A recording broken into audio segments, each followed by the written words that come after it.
Dear listeners, before we get started, drop a quick hi in the comments and let us know where you're tuning in from. Also, if you have any suggestions for us to make the channel better, please let us know. Now let's start with the story. I'm Theodore. Grew up dirt poor. Like, no cable, powdered milk, and duct tape on the shoes poor. My dad bailed when I was 8. Just vanished. Left my mom to juggle 2 minimum wage jobs like some underpaid circus act.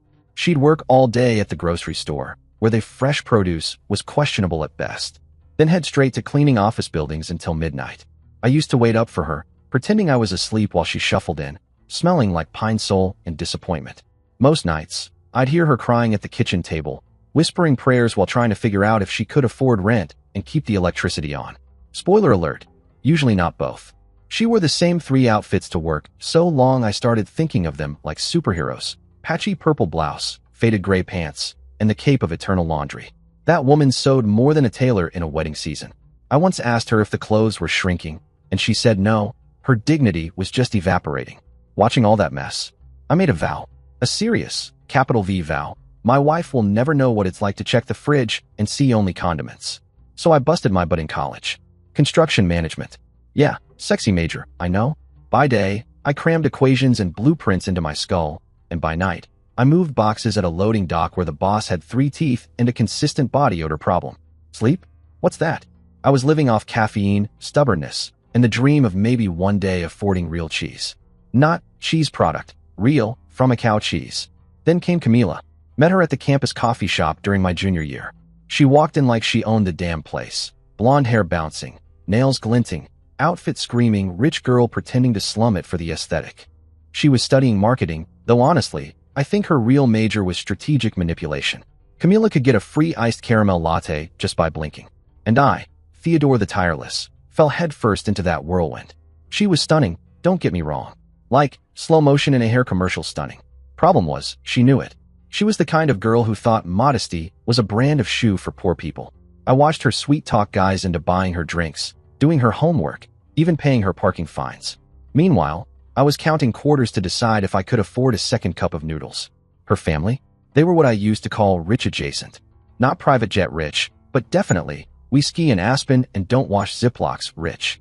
Her dad was a regional sales manager for a pharmaceutical company, which, let's be honest, sounds like code for sells legal drugs in bulk, and her mom dabbled in real estate, mostly in neighborhoods where the mailboxes cost more than my car.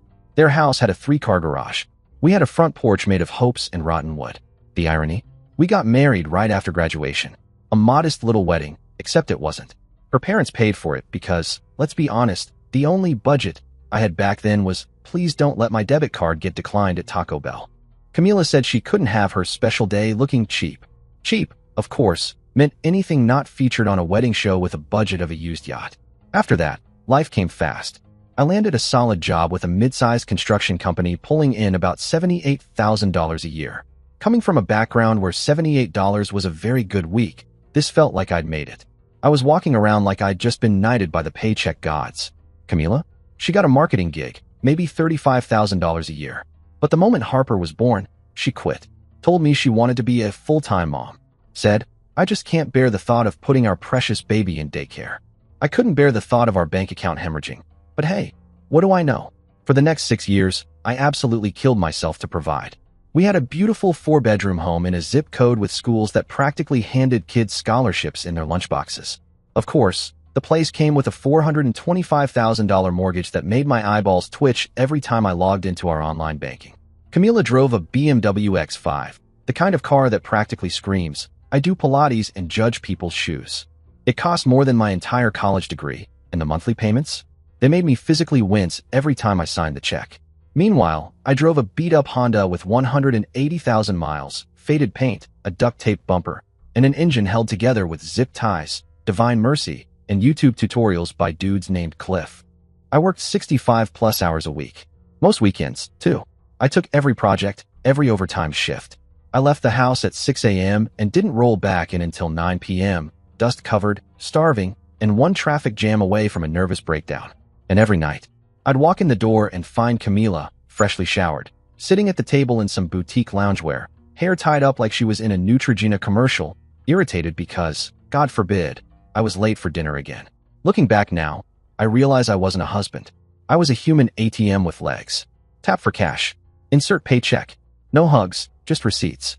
Camila stayed home with Harper, something I genuinely supported. I wanted that for our daughter. But let's not kid ourselves, a lot of that staying home involved weekly spa appointments.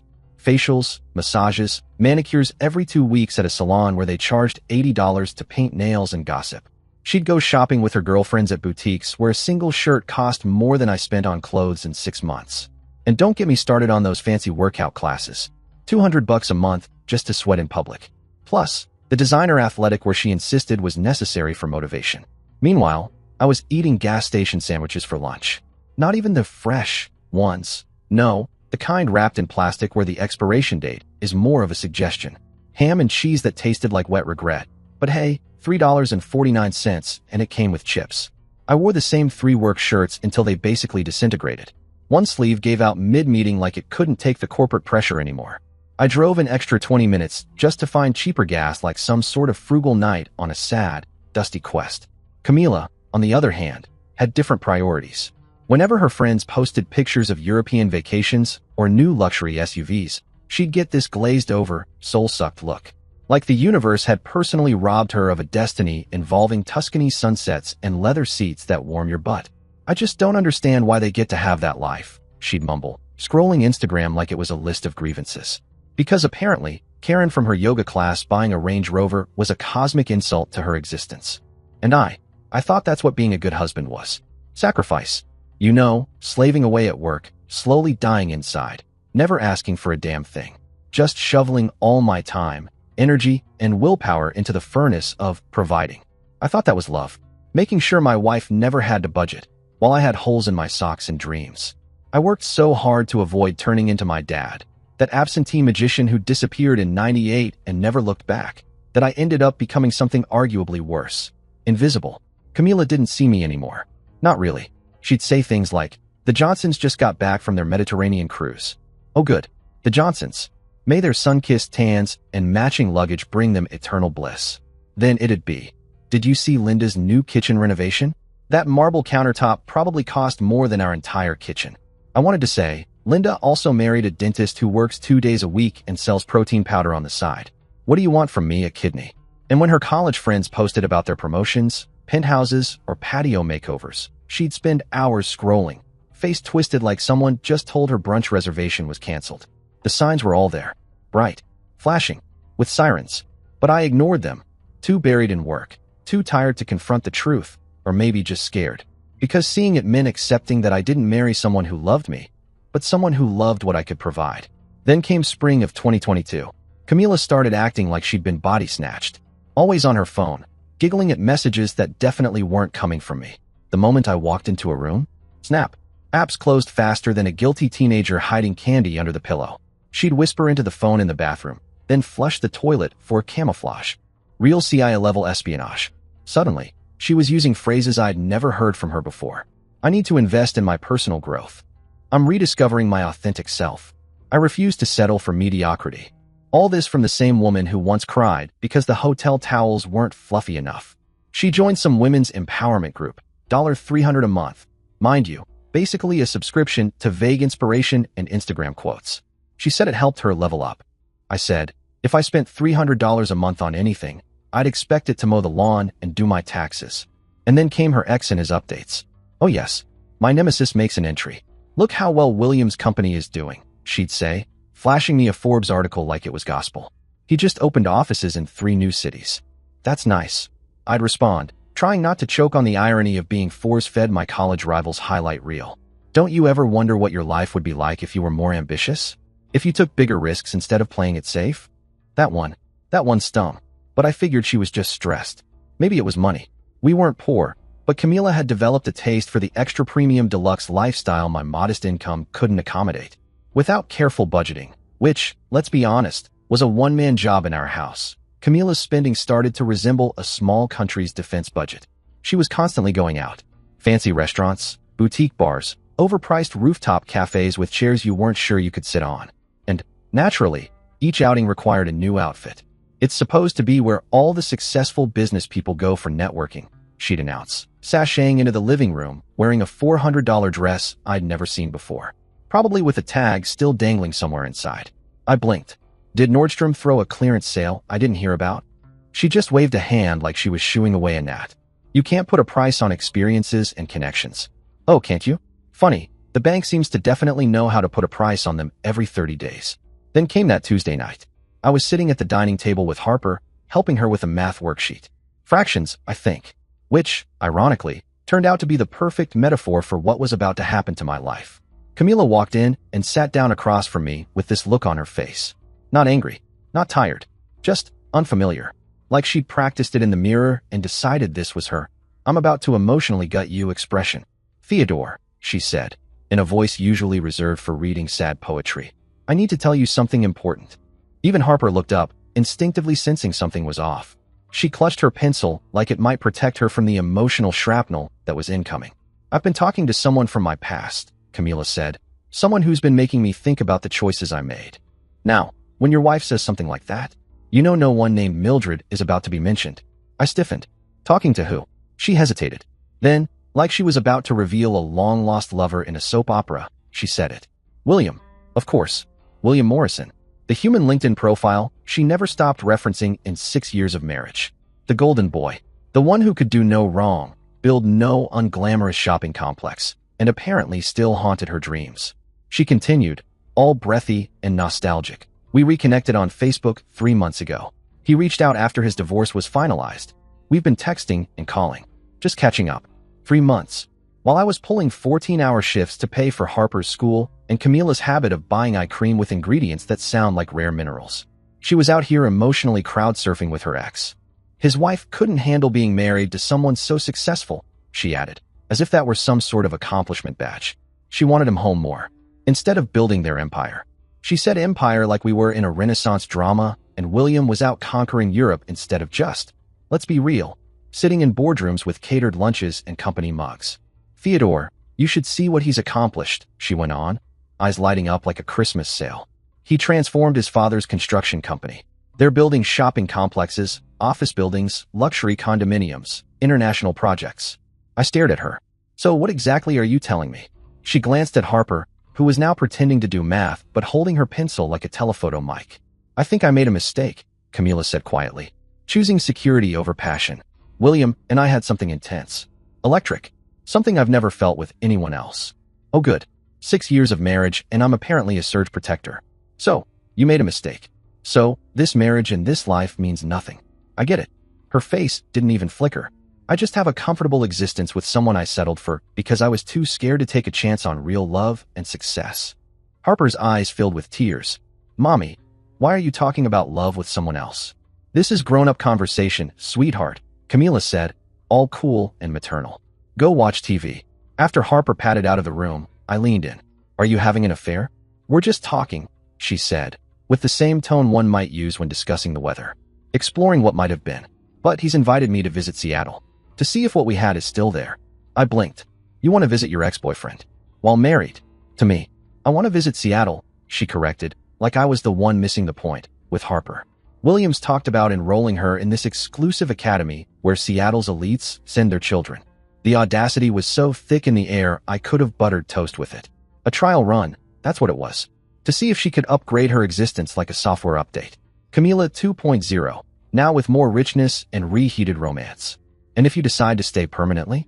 I asked, already knowing the answer. She gave this sigh, like I was being dramatic. "Then I'll finally be living authentically, instead of settling for less than I deserve." Settling. 6 years of marriage. A daughter. Me. Killing myself so she could have her spa days and organic face mist. And she was settling for me. Most guys in my position might have exploded, thrown a chair, made threats, maybe even dropped to their knees and begged their wife not to leave. But as I sat there, listening to Camila gush about William's penthouse while Harper watched cartoons in the background, something in me just clicked. I wasn't angry. I was done. Tired of killing myself so Camila could feel like a princess in a kingdom I was financing with sweat, debt, and duct-taped boots. Besides, this marriage is dead anyways. Why waste time with it? So, I said something that made her blink. "Go ahead." She paused, mascara wand midair. "What?" "Go to Seattle. Take your trial run with William. See if he's everything you remember." Her face lit up like I'd just handed her the golden ticket to a chocolate factory filled with Botox and Louis Vuitton. "Really? You'd actually be okay with that?" I'll be okay with you finally making a choice, I said, standing up and wiping Harper's crayon smudges off the table. Instead of keeping me as backup while you fantasize about upgrading. Camila blinked. Theodore, that's not what this is about. Stop. We both know exactly what this is about. But if you're doing this, we're doing it properly. Legally. Now that caught her off guard. The look on her face was priceless. Like I just told her brunch was canceled. What do you mean? I have conditions. She looked nervous. As she should. First, I said, ticking off on my fingers. You file for legal separation before leaving. No property division. What is mine. What is yours will be yours. In short, we file for a divorce. I'm not staying married to someone who's auditioning other men like this is The Bachelor, Delusional Housewives edition. She opened her mouth, but I kept going. Second, we draft a formal custody agreement through lawyers. If you're taking Harper to Seattle, I get her for major holidays and 8 weeks every summer. But, third, I cut in.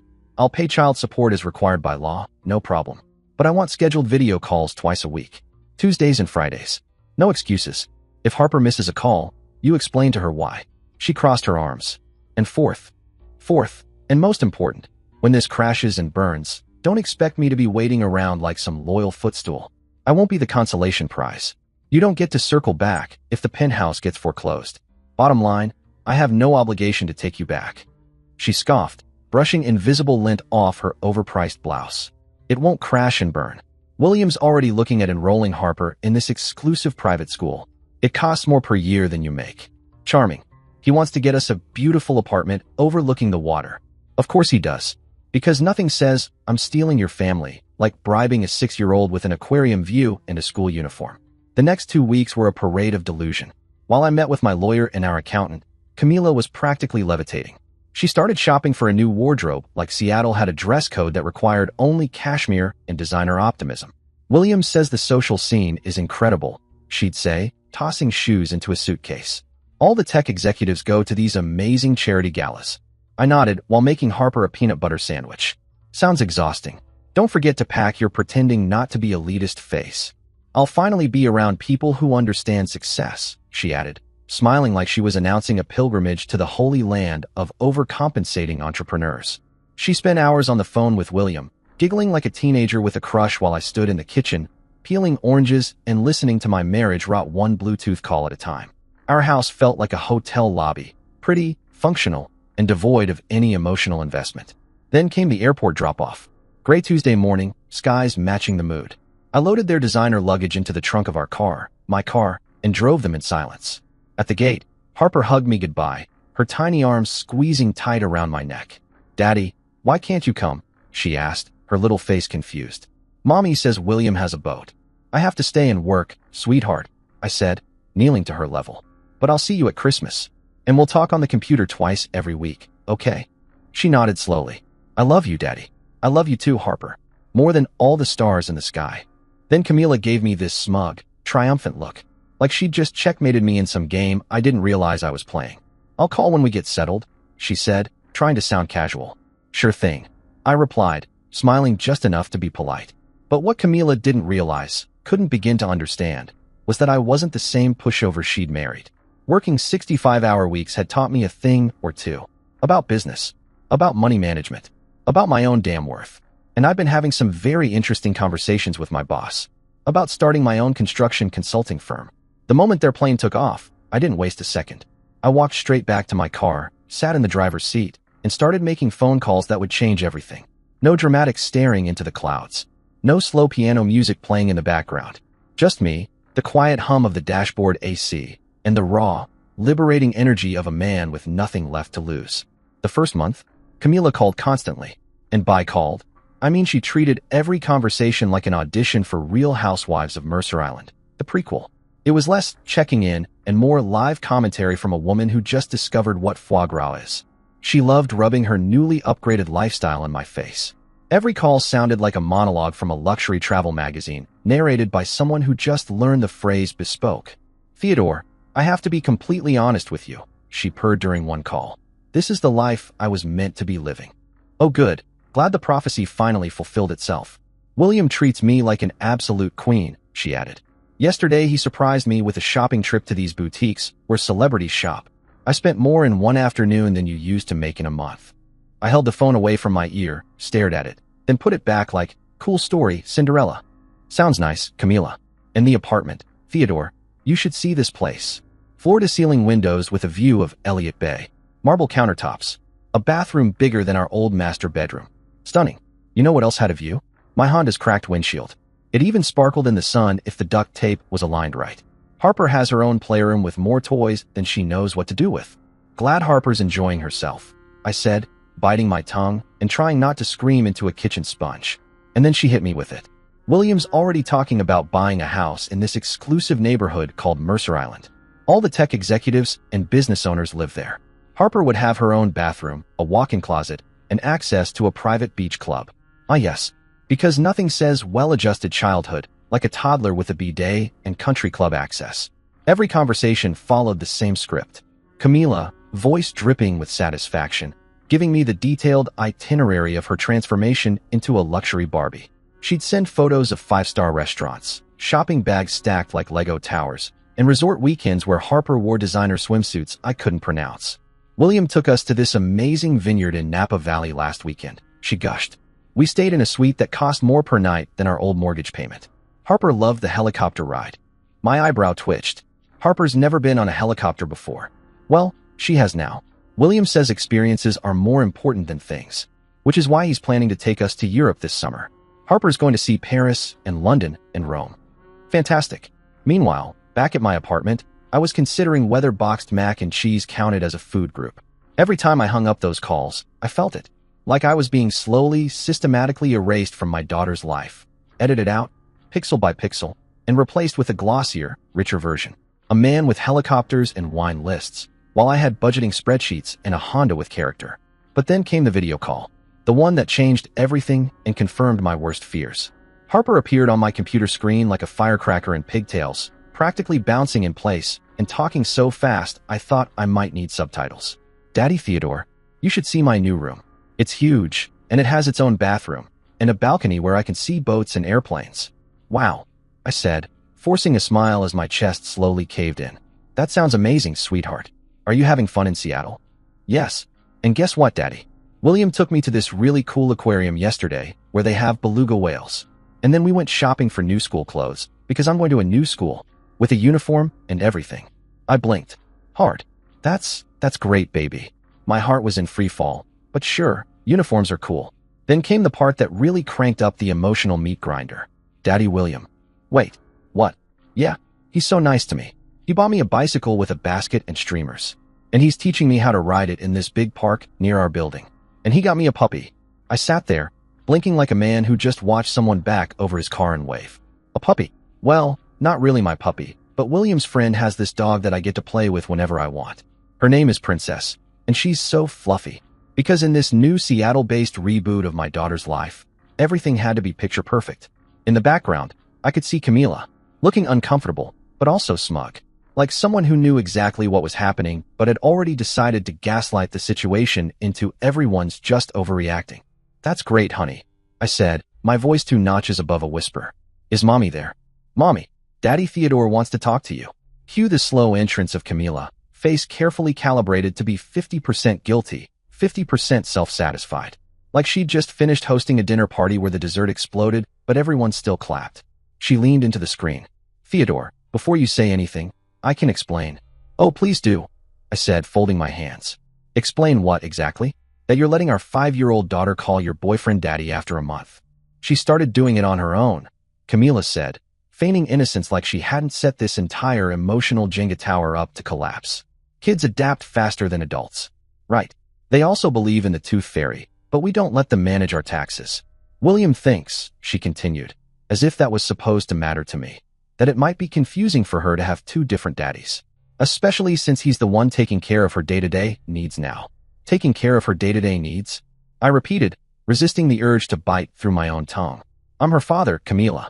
But you're not here, Theodore, she said, voice going full therapist mode. William is.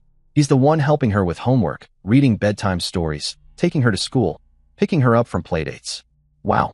You make it sound like you found yourself a nanny with a 6-figure income and a private jet. She didn't laugh. Shame. He's acting like her father, she said, because that's what she needs. And what are you suggesting? I asked, knowing full well the horror movie plot twist that was coming. Well, Camila paused, doing her best impression of thoughtfulness. Maybe we should reduce these video calls for a while, just until Harper adjusts to her new family situation and isn't confused about who her primary father figure should be. And there it was. Phase 2 of Camila's master plan, the total daddy replacement program. Erase Daddy Theodore. Swap in Daddy William. Smooth the transition with puppies, bicycles, and aquarium dates. Create the perfect, complication-free ready-made family. No mess. No reminders. No trace of Harper's previous life. You know what, Camila? I said, after her little PowerPoint presentation on erasing me from my daughter's life. You're absolutely right. Her eyes narrowed. I am completely, I said, pausing just long enough for her to think I'd lost it.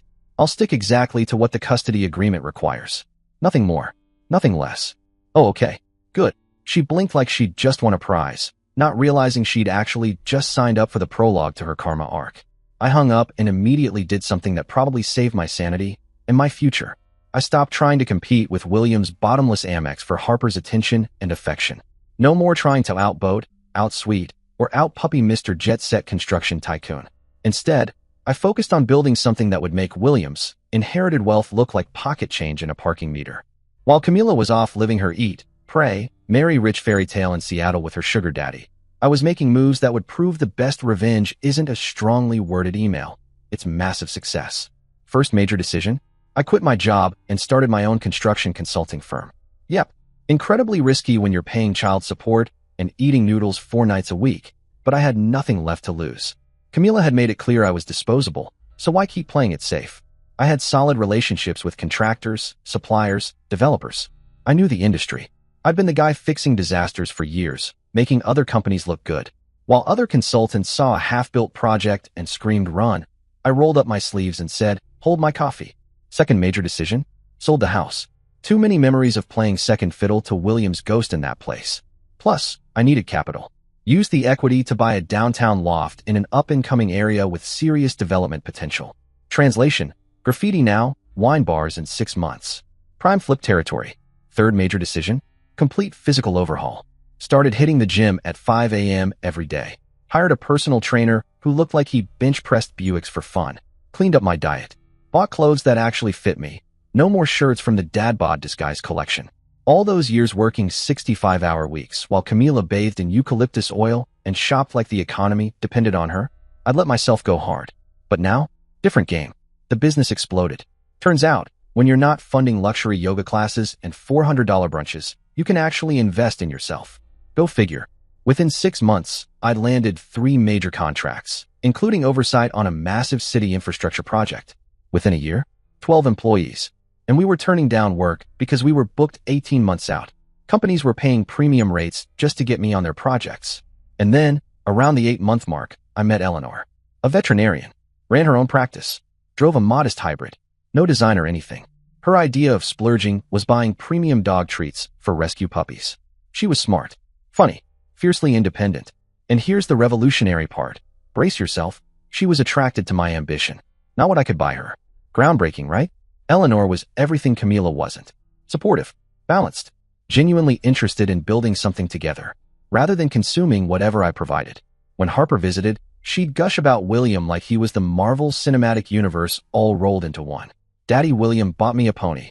Well, not really mine, but I get to ride her at this fancy stable with other rich kids. Fantastic. Meanwhile, I was teaching her how to ride a bike without training wheels and a helmet that didn't cost the GDP of a small country. And he's taking me and mommy to Hawaii. We're staying where movie stars go. Of course you are. Maybe you'll bump into The Rock. Tell him I said hi, and to return my ex-wife's grip on reality. But I didn't try to compete with William's unlimited spending. Nope. I wasn't interested in winning the war of who could buy Harper's affection with bigger, shinier objects. I was building something better, something that lasted, financial independence, legacy, and peace of mind. Through social media, though, I got the occasional unsolicited highlight reel of Camila's luxury lifestyle. It was like getting stabbed in the eye with a diamond-studded stiletto every time someone forwarded me a post. There she'd be, smiling next to a lobster bigger than Harper. Living my best life. Finally found my fairy tale. Ah yes, the fairy tale. With Wi-Fi, concierge service, and a man who uses private jets like most people use Uber. Each post was basically a dissertation in my old life was garbage. Look how shiny my new life is. Well, good for her. She'd gotten exactly what she wanted. Unlimited access to someone else's wallet and a revolving door of designer handbags. Meanwhile, back in reality, my business was growing like it drank protein shakes for breakfast. I expanded into commercial real estate consulting, hired industry specialists, and started bidding on municipal contracts that most firms wouldn't touch with a 10-foot pole. We weren't just a firm, we were the firm. Within 18 months, I was pulling in more money than I ever thought possible. Like, I never have to see the savings menu again money. Bought a house that made William's fancy glass and steel penthouse look like a broom closet with Wi-Fi. 6 bedrooms, pool, home theater, wine cellar, the works. But here's the kicker, I owned it outright. No mortgage, no payments, no stress, just good old-fashioned earned success. I invested in rental properties, started a second company focused on sustainable building, and, oh yeah, bought Eleanor an engagement ring that cost more than my old annual salary. Because that's what you do when you find someone who supports you instead of treating you like a walking debit card. The best part? My reputation.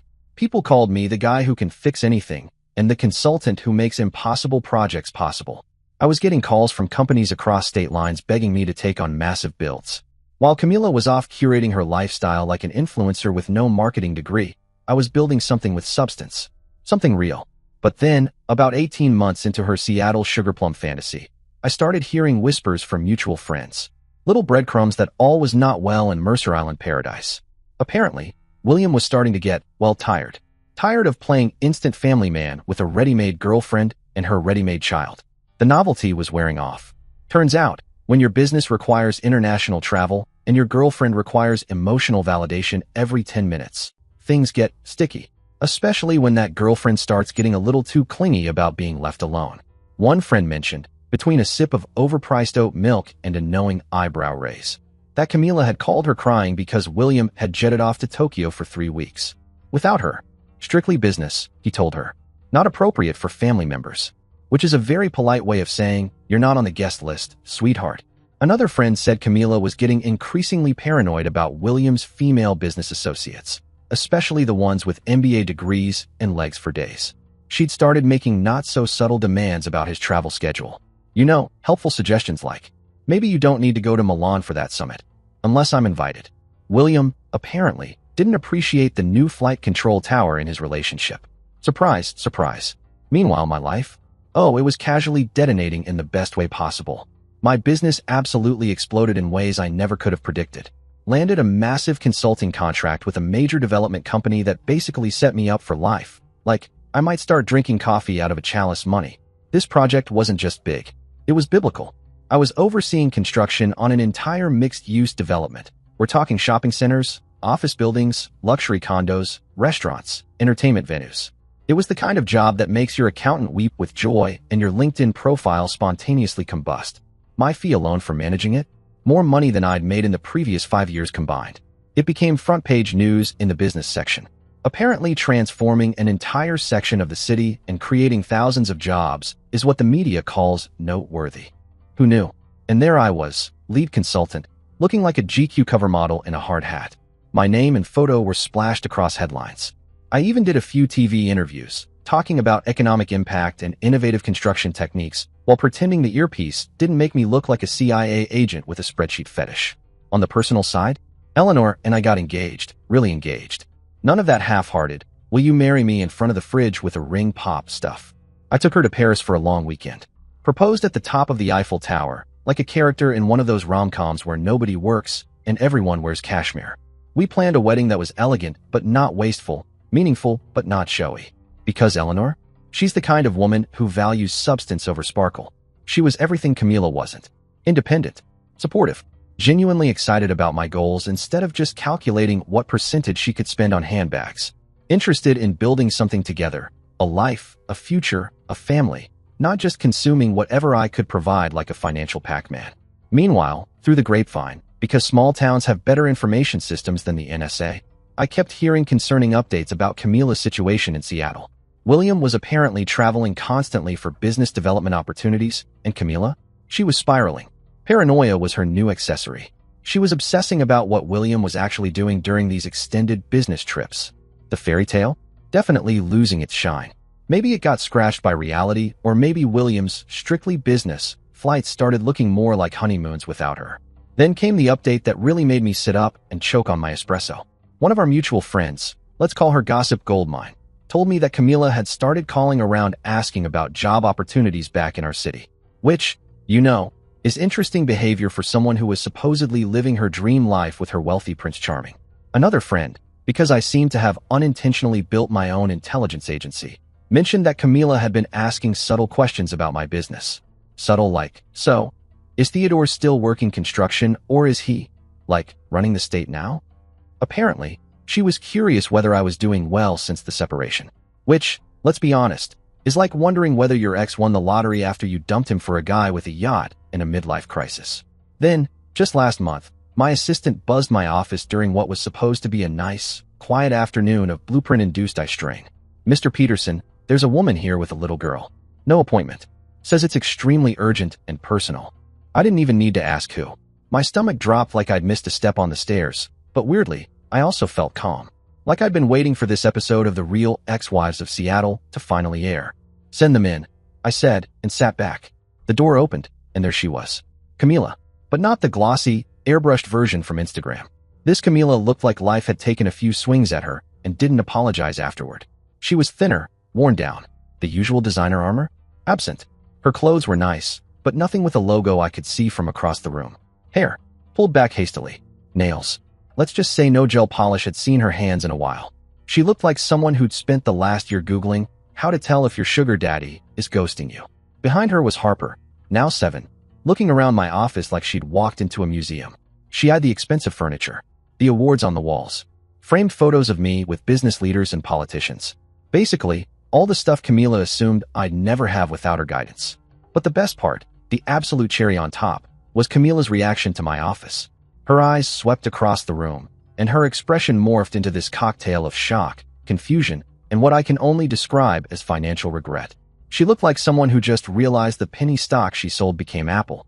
It was in that moment, standing in front of my executive desk, in a glass corner office I owned, that Camila finally processed the reality. Her safe backup plan hadn't just survived. He'd thrived, and he now made William's inherited wealth look like starter cash for a Monopoly game. "Hello, Theodore." Her voice was tight, probably from swallowing a gallon of pride. Harper was still exploring the room visually when she noticed the framed photos on my desk. "Who's the pretty lady, Daddy Theodore?" she asked, pointing to a picture of me and Eleanor at a charity gala. "That's Eleanor," I said, smiling. "She's my fiancée."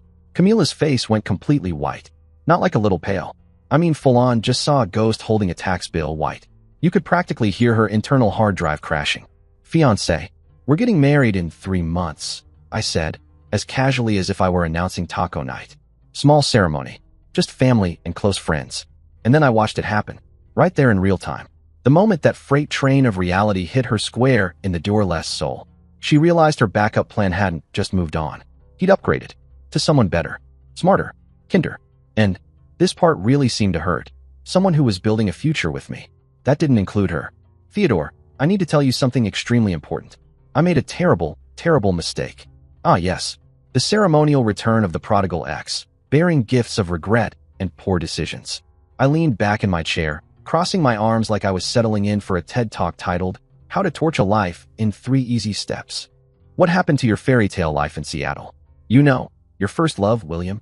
She looked down like she'd just remembered the milk expired and she'd already poured it in her coffee. "He left us 3 months ago, just packed up his things and moved to London. Said he'd gotten an offer to expand his business internationally and needed to focus on that without the distraction of family responsibilities. Of course he did. Because, let's be real, rich playboys want the highlights of a relationship, the glow-ups, the admiration, the woman who looks great on a yacht, not the gritty parts. Not the mom, I need help with math homework parts. They want the trailer, not the full movie. "I'm sorry to hear it didn't work out the way you planned," I said, with all the sincerity of a man who wasn't at all sorry and had indeed predicted this exact plot twist 2 years ago. She blinked quickly, probably trying to keep the mascara from running. It wasn't waterproof sorrow. It was the deluxe, full regret edition. "We have nowhere to go, Theodore. I haven't worked in over 2 years. I have no savings. William was paying for everything. And my parents, they refused to help. Said I made my choice and I have to live with the consequences." The consequences. Funny how those work. Meanwhile, Harper was still poking around my office like it was a museum. She picked up a framed photo of Eleanor and me at an awards gala, the one where I was honored as Entrepreneur of the Year. Daddy Theodore, are you going to marry the pretty lady? Yes, sweetheart, I said with a smile. We're very happy together. Will I get to meet her? I glanced at Camila, whose face was now cycling between desperation and dawning horror, as if she was realizing, in excruciating real time, just what she had thrown away for a trip on the HMS William. Maybe someday, Harper. Camila's voice cracked like a porcelain plate someone tried to glue back together. Theodore, please listen to me carefully. I know I hurt you. I know I was selfish and stupid, but we're still family. Harper needs her father and I need someone I can trust and depend on. Harper has a father, me, and I've been exactly the father the custody agreement allowed me to be for the past 2 years. That's not enough anymore, she said, shaking her head. She needs more than just scheduled video calls and holiday visits. She needs stability and consistency. You mean, I said dryly, the exact opposite of what you insisted on when you ran off with Mr. Worldwide. She didn't respond, just stared at the floor like it might offer an escape hatch. Harper, sensing the tension like the emotionally intuitive little sponge she is, looked up and asked, Mommy, where's Daddy William? When's he coming back from his business trip? Camila knelt down to her level, her eyes filling up as her carefully scripted world unraveled at a 7-year-old's question. Sweetie, remember how I used to tell you about Daddy Theodore? Your first daddy who loves you very much. Harper nodded solemnly, still clutching the photo like it might hold answers. Well, Daddy William had to go away for work, and he's not going to be coming back to live with us. But, she turned and looked at me, now completely out of pride and ideas. Maybe Daddy Theodore can help us figure out what to do next. The desperation in Camila's voice was almost pathetic enough to feel bad for her. If I hadn't been the guy she'd once called a consolation prize, I might have offered her a tissue. Theodore, I was young and stupid and incredibly selfish, she said, mascara running down her cheeks in 2 tragic black waterfalls. I thought I wanted excitement and luxury and passion, but I realize now that what we had was real, stable, good. Please, just give us another chance to be a family again. Oh, now it was real and stable and good? You want another chance, I said slowly. After you called me a consolation prize and had my daughter calling another man daddy for 2 years? She winced like I'd slapped her with a spreadsheet of her own bad decisions. I was confused, she said, choking on the words like they were made of humble pie and debt. William made me think I deserved more than what you were giving me. He made me think I was settling for less than I was worth. And what exactly did you think you deserved, Camila? She opened her mouth, closed it, then tried again, like Windows 98 booting up in a thunderstorm. I thought I deserved to be pampered, taken care of. I thought I deserved nice things and exciting experiences. A lifestyle that matched my dreams. Yes, the dreams sponsored by other people's credit limits. You mean you thought you deserved a richer man? One who could buy you things I couldn't. She was crying openly now, her mascara doing a full retreat down her face like her dignity was escaping with it. Yes, okay. She burst out. I admit it. I wanted the money, the lifestyle, the status. She paused and looked at me, eyes glassy with tears and maybe a touch of regret. But I realize now, you're a genuinely good man. And William? William was just using me for entertainment. So let me get this straight, I said, raising an eyebrow. You're here because William dumped you, and now you need a new provider. Not because you actually love me. No, yes. She fumbled, then pivoted to damage control faster than a PR team after a celebrity tweet. She gestured frantically around my office like a contestant on a game show who just realized what they could have won. Look at all this, she said, arms waving like she was doing real estate show and tell. You're incredibly successful now. You could give me everything I thought I wanted with William. And there it was, the slip of truth hidden in a snowstorm of panic. Even now, broke, exhausted, and metaphorically kicked out of the penthouse, she was still thinking in terms of what I could provide for her. Still cataloging my office furniture like she was shopping for a comeback. Theodore, please, she pleaded, her voice trembling as she switched into family values mode. Harper needs stability and security. I need stability and security. We could be an amazing family together now that you've achieved this level of success. Think about what we could build. Build. That word. She said it like it was a startup pitch and I was an angel investor with a soft spot for exes who'd burned my life to the ground. I looked at her. The woman who'd nuked our marriage to chase a platinum dream. The woman who'd replaced me in our daughter's life with a wallet and a Rolex. And now here she was, standing in my office, not out of love, but because her meal ticket had expired, and she needed a replacement. Camila, I'm going to explain something to you very clearly, I said, slowly standing from behind my desk, my voice as calm as a surgeon holding a scalpel. And I want you to listen carefully. She froze, her arm gently resting on Harper's shoulder, eyes full of hope like this was going to be some touching rom-com third-act reconciliation. It wasn't. There is no we. I saw her face flinch, just the beginning. When you left me for William, you didn't just betray me. You taught Harper that fathers are replaceable. You taught her that love comes second to financial opportunity. That family commitments mean nothing if someone with a flashier wallet comes along. She opened her mouth to protest, but I held up a hand like a traffic cop in an emotional construction zone. No, you made a choice. A calculated one, based on money and status and ego. And for 2 years, you lived with that choice, while I rebuilt everything from the ground up. I gestured around the office, not because I needed to flex, but because it was all mine. Every square inch of success was sweat-earned. I built a better life. Not for revenge, not to win you back, but because I owed it to myself to become the man I always knew I could be. And I built it with someone who actually wants to be with me, not just what I can buy. Camila's lip trembled. What about Harper? She's your daughter. She needs her father. She'll have her father, I said flatly. Exactly as much as the custody agreement allows. She'll keep getting her scheduled calls. She'll see me at the holidays. She'll get her child support on time, every month. Because I'm still the responsible one. But I will not be your backup plan, or your safety net, or your damn meal ticket. That hit harder than I expected. She looked down at Harper like she might crumble right there. Theodore, we're essentially homeless. Harper's been sleeping on my aunt's couch for 3 months. Is that what you want for your daughter? I leaned forward, placing both palms on my desk. Then maybe you should have thought about that before you decided I wasn't good enough for you. Before you trained our daughter to replace me with your sugar daddy. I pressed the button on my desk. Please escort these ladies out of the building. My assistant's voice responded with a quiet, right away, sir.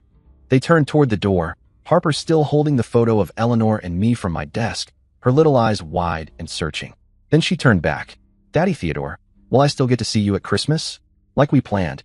I walked around the desk and knelt beside her. Of course, sweetheart. Just like we always do.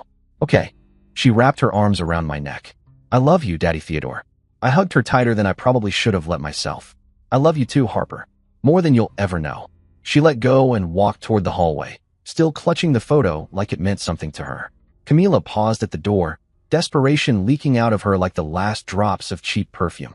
Theodore, I know you're not this cold-hearted. Please, just think about what I'm asking. We could have everything now. You're successful beyond your wildest dreams. And I've learned valuable lessons about what really matters in life. Camila, I'm going to let you handle the consequences of your choices, just like I had to handle the consequences of your choices for the past 2 years. While you were off living your dream life, remember? With yachts and facials and motivational brunches. That was 4 weeks ago, and honestly, I haven't lost a single minute of sleep over my decision. I heard through mutual friends that Camila and Harper are now staying with Camila's aunt. Tiny 2-bedroom apartment. Hour outside the city. Camila's working retail again, some dead-end store where the biggest excitement is who's stealing office pens. Making barely above minimum wage. Driving a 10-year-old sedan that sounds like it needs last rites more than a mechanic. Basically, she's starting over from zero. At age 31. With a child to support. The fairy tale's been evicted. When I told Eleanor everything that had happened, she didn't even flinch. Just gave me a look that said, you did what was right. That must have been really difficult, she said quietly. To see Harper in that situation. It was, I admitted. It really was. But then I added, Camila created this entire mess herself when she chose money over family. And Eleanor nodded, not judging, just understanding. Do you have any regrets about not helping them? She asked. Not even for a second. Because Camila didn't come back out of love or remorse or some sudden epiphany about the value of partnership and shared struggle. She came back because William dumped her. Because her ride on the high-speed luxury train came to a screeching halt at the station called Reality. And when she saw that I'd become successful, she thought, why not hop back on this ride? He looks shiny now. Even desperate and homeless, she was still primarily thinking about what I could provide for her, rather than who I am as a person. Eleanor and I are getting married next month in Hawaii. Yeah, that Hawaii. The one Camila used to brag about visiting with William like it was her personal red carpet runway to happiness. Except this time, it's not a status symbol, it's a celebration. With someone who actually wants to be there with me. Not for what I can give her, not for the photo ops, and definitely not as a stepping stone to a better bank account. Sometimes the most satisfying revenge isn't slamming doors or plotting some grand payback. It's simply living well.